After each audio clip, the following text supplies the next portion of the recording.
Okay, so here we go once again. Welcome back to another video, and in this one let's talk about one of the biggest features why we use ZBrush for concepting, for sculpting, for base, and for everything else.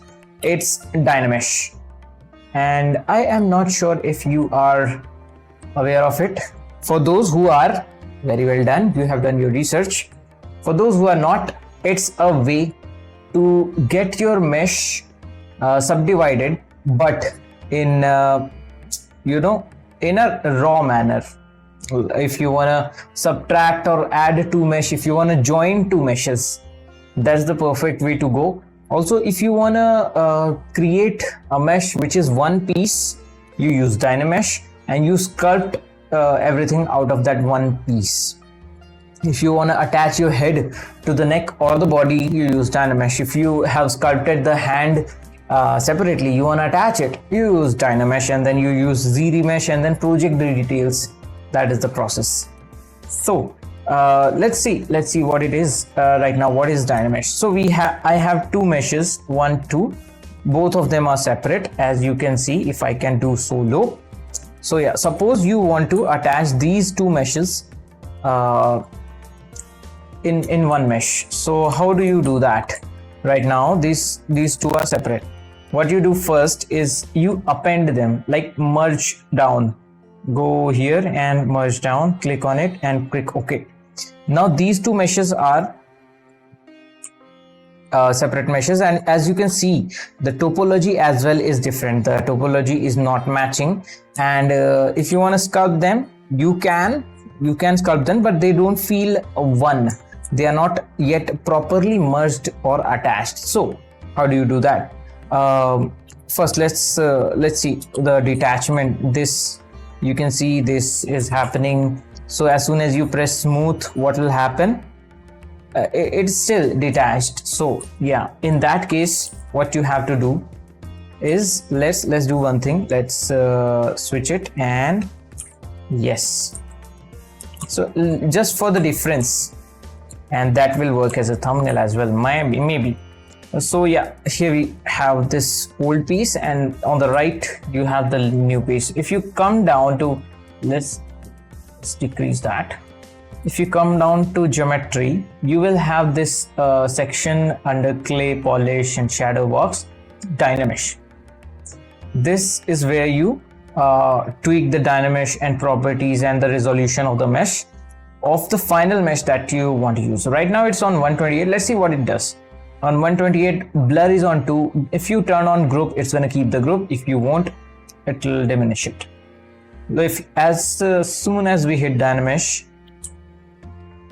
have you noticed the difference in topology? Now the loops or the edges are going straight or something like that, but it is merged. It shows that yes, it is merged. If you press smooth, yes, it's properly merged. And that's how you use Dynamesh. I have undone it. So if you thought that the resolution was too low, or there was pixelation, or what you can say, low polygons, you can just increase the resolution. If you don't want blur, what blur does, it just smooths it. So we have increased the resolution to 400, around 400. Now if we Dynamesh, it may seem like it didn't happen anything, but since the resolution is high, what it did, it retained the shape as much as it could. And now if you press smooth, we still have a fully merged surface, and we can start sculpting on it. But for a base, I would suggest you don't do this way. No, not so high resolution. So yes, okay, coming back to the point. So that is the basic functionality of Dynamesh.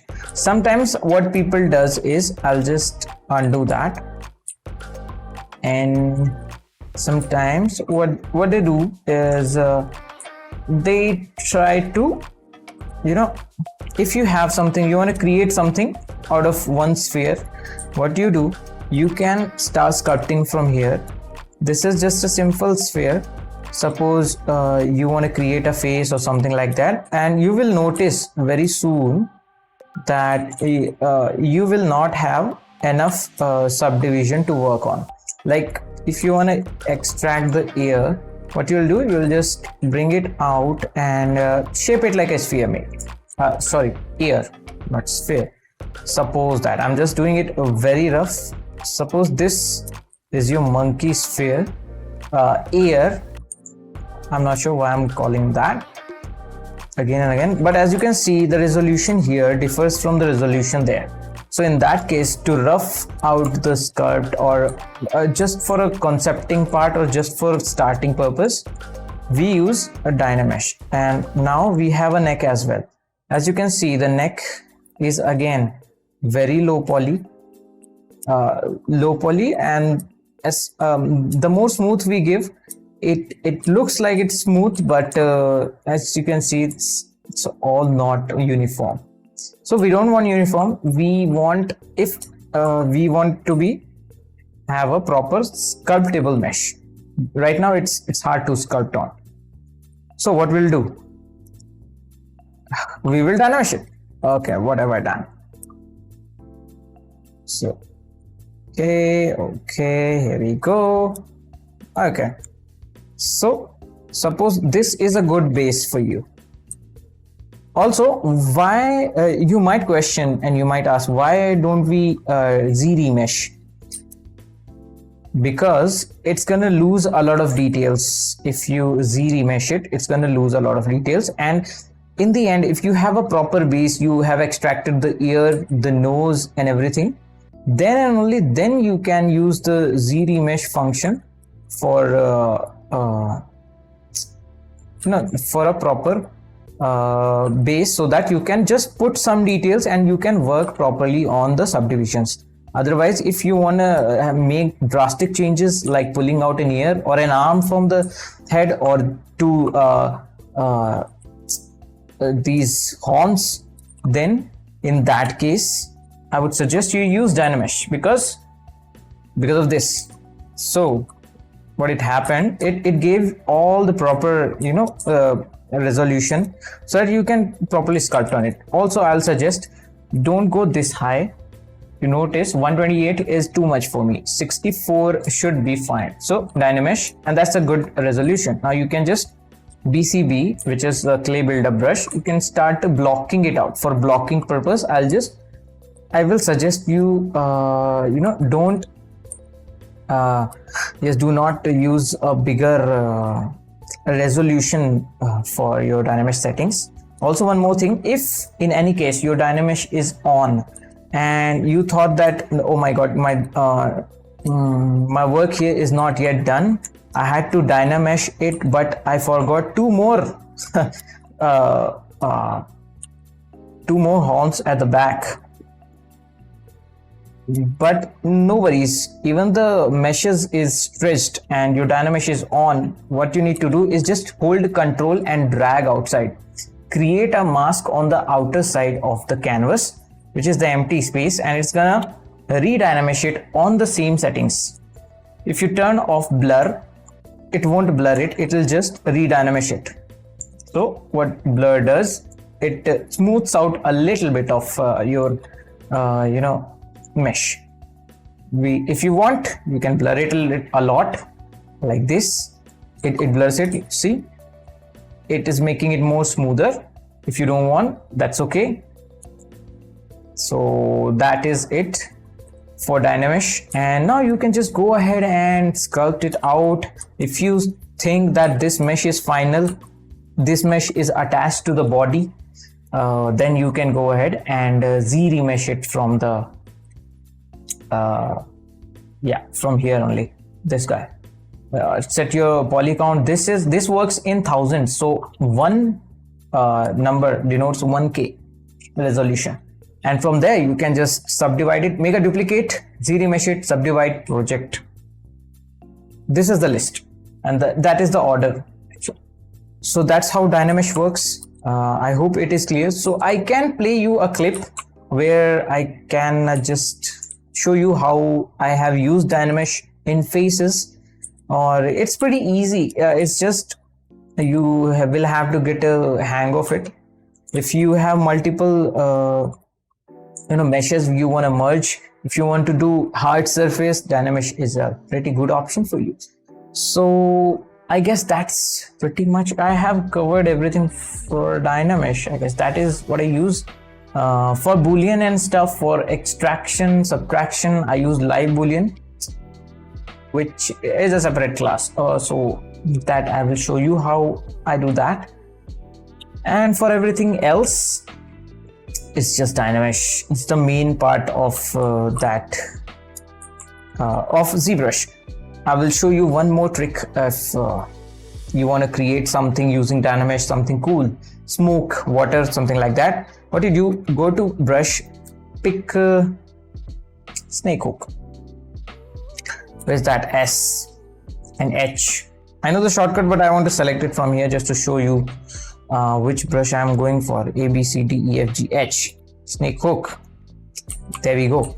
Now what you can do, you can go crazy with the snake hook, hit a little bit of smooth and control drag outside quickly to have Dynamesh. For sculpting, for concepting, you can use this feature. Also, we have one more feature today. This is going to be a great video for you. So that is this button, which is Sculptress Pro. This used to be a separate software, but they have integrated it in ZBrush. So if you turn on Sculptress Pro, it will give you resolution on the go. If you press Shift, which is smooth, and just draw on the surface. I am on a frame mode, polyframe mode, that's why wireframe. So if you press Shift and draw on the surface, it's gonna smooth it. Like, it may look like that it is smoothing, but actually what it's doing is it is adding some of the polygons on the surface. So why is that useful? Because if you want to decrease or decimate something, you keep the brush bigger and smooth it out. It's gonna cut it out. And if you keep the brush smaller, it's gonna put smaller details, smaller polygons around. Why is that useful, you ask? If you are using just a single, you are the kind of person who doesn't use subdivision or something like that. Just go ahead, put your I would suggest this method, but just for concepting or something rough sketching, you can just go ahead and start carving details using Sculptress. And like this, it doesn't matter if your mesh is low poly, it will give you good and crispy result. As soon as you your brush size is smaller, if your brush size is larger, it's gonna decimate that part, and if your brush size is smaller, it will give you some pretty cool result and build the polygons on the go. So that's Sculptress Pro for you.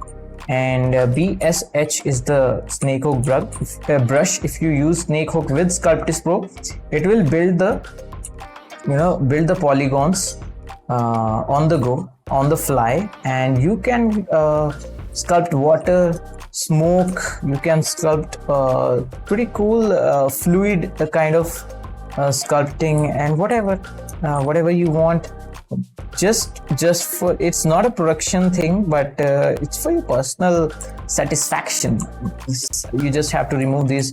Also, as I told you, I am using it on a bigger brush. If you want, you can use it on a smaller brush and have intricate details all around.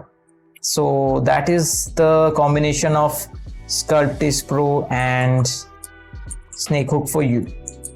Let's undo that because I just wanted to show you. And I guess that's it for this one. Thank you for watching. Hit a like because that helps a lot, and that will help this video to reach more people. Somebody's on the door. It's my door, not your door. So don't get up from the chair. Watch my other videos. This is a playlist which is going on, and I'm teaching ZBrush. I will see you in the next one. Bye bye.